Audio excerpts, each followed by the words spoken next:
Hey guys, Aaron Classic Gamer, and guess what? We just picked up the Nintendo Switch 2 Pro Controller from GameStop here on launch day. We went to Best Buy for the midnight launch, but they were all out of controllers when I did the pre-order.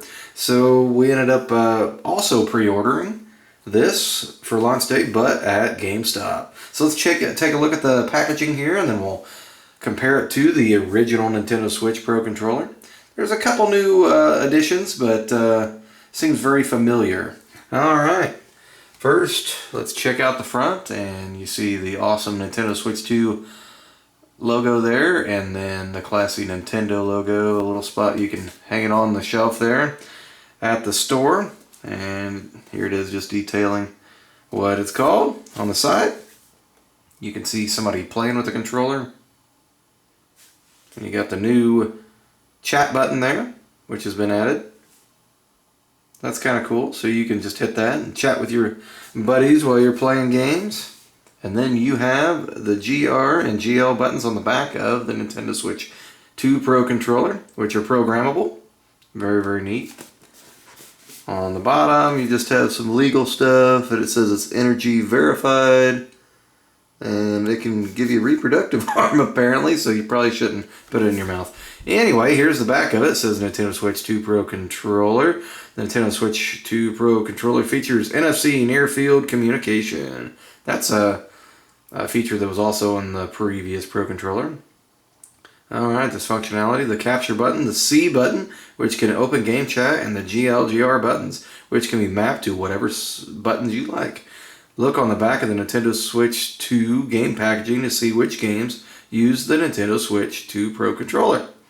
System update via internet may be required to use the audio jack. Oh yeah, I forgot about the audio jack at the bottom, which kind of updates the controller, makes it a lot more similar to, say, the Xbox Series X or the PlayStation 5, which also have the auxiliary jack, so you can plug your controllers in and not disturb other people while you're playing, or you can have it playing both. Gives you a lot more options. It says before the first use, charge the controller with the Nintendo Switch 2 AC adapter or the included USB charging cable.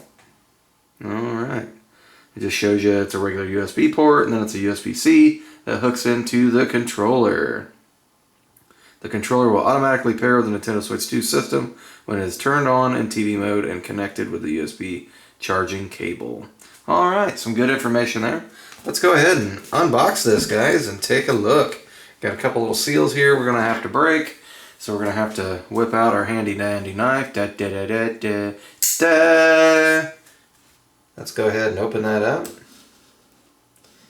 I've got just the game to check this out with. I have not beaten Bayonetta, the original Bayonetta. I have that for the Switch that I received when I bought Bayonetta 2. And I just never played it. I don't know why. I think I started it up, watched the intro, never played it. So having the hardcore, awesome Pro Controller should make that game a lot easier to play. And apparently it plays really well on the Nintendo Switch 2. Not as much loading times, long loading times. Man, this is really tight. I'm going to try to put my knife under the edges here and kind of ease up the packaging a little bit. There we go. We did that. Now let's go ahead and open it up. Da, da, da, da, da, da. It is in there snug, guys. They did not use any more packaging than had to be absolutely necessary. Alright, there we go. Nothing inside there now. It's all in the insert.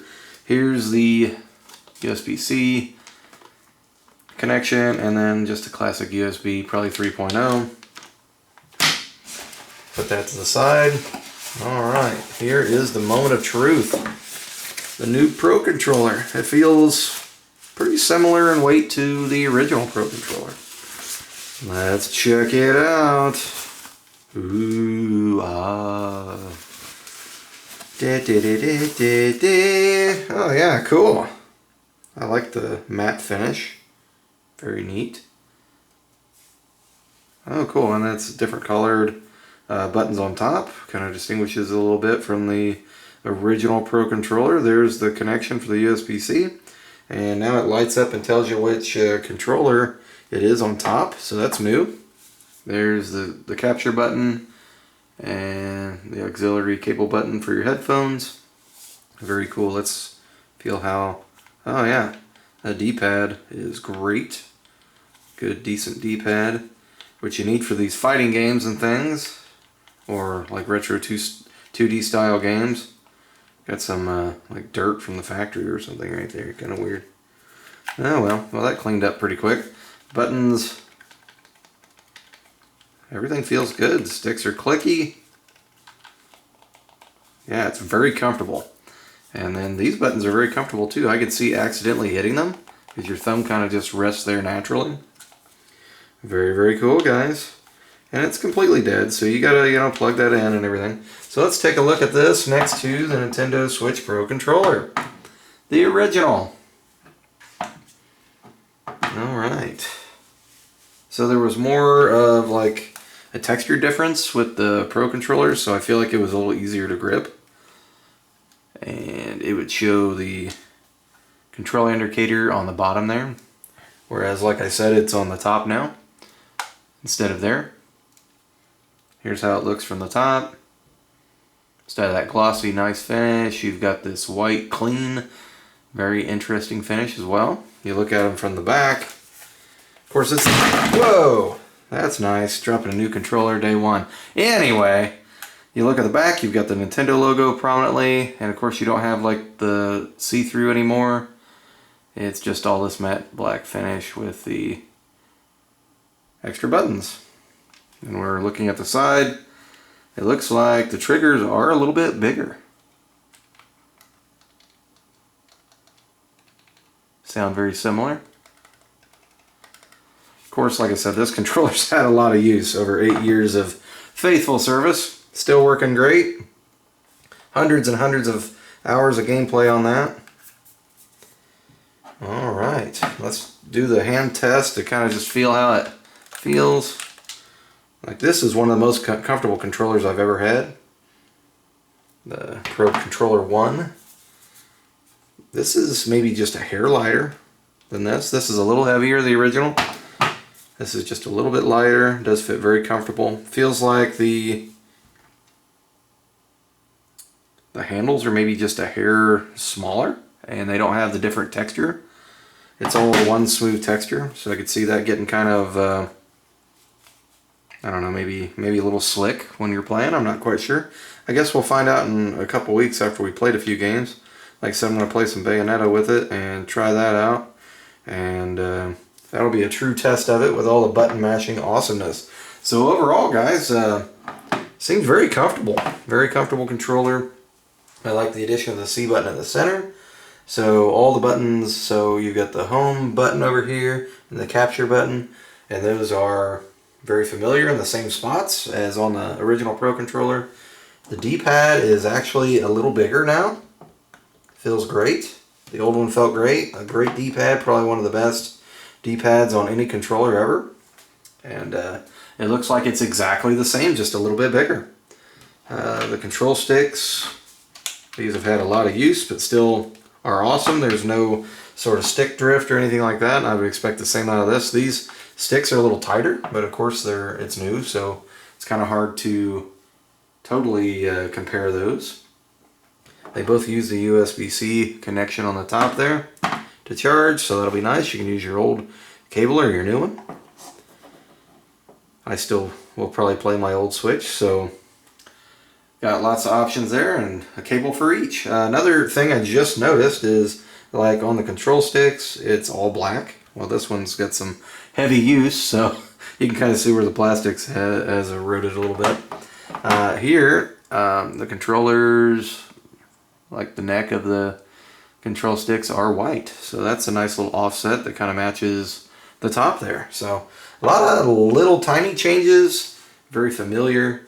The controller feels great. I can't wait to plug in some headphones and not have to have them plugged into the console. Of course, there still is the plug-in for the auxiliary cord on the console as well, so you're not losing anything there. So just like the Nintendo Switch 2 is just everything the Nintendo Switch was, just slightly improved. That's the same way they went with the Pro Controller, just like in the new Joy-Cons. So very, very similar. Lots of upgrades, a few things that are different, and a few things that are added, but that's okay. Just perfecting the formula, and there's nothing wrong with that. Gotta love the good old Nintendo and having some quality products. Like I said, I played hundreds, if not thousands of hours of this controller, and it has faithfully worked for me all these years.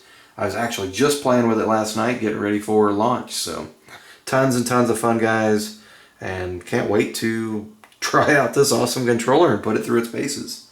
So it is a little pricey at about $85, but I believe this was $70 when it was released, so not too bad when you think it's 8 years later and a few dollars more. So, and I'm sure if I can get another 8 years out of this controller of hardcore gameplay through Splatoon and Smash Brothers and Mario Kart and all the first party and great third party games that I played on this, if it can survive the Bayonetta series, then just like this controller, then the Switch 2 Pro Controller will be amazing. Anyway, guys, thanks for watching. Please remember to like, subscribe, comment, and as always, peace and happy gaming.